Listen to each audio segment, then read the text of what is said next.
Hello, in front of me I have Apple Watch Ulta and I'm gonna show you how to customize the app menu on this watch. First, let's wake up the screen on our watch. You can do it by pressing any of the buttons. Now, let's open the app menu on our watch. To do it, press the Chrome button. And here we have it. This is our app menu. And as you can see, we have the list of different icons and we can customize this list. To do it, we can press and hold on one of the icons to open this menu. And here we can do a couple of things. We can change the grid, or rather layout of the menu.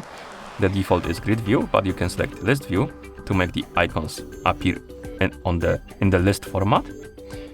And also, if the menu is in the grid format, grid layout, you can open this menu, tap on edit apps, and here we can do a couple of things. We can remove the apps from this. Basically, the apps that have X button on them, you can tap on them and delete them. What it does, it basically uninstalls the application from your watch. So if you want to remove the apps, you can do it.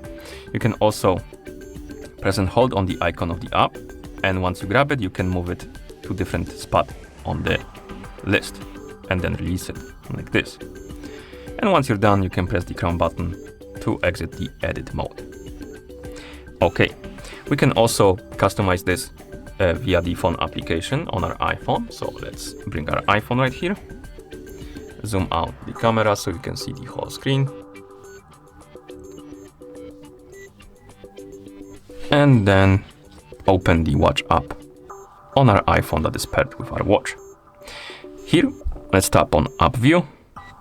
And as you can see, we can select grid view or list view.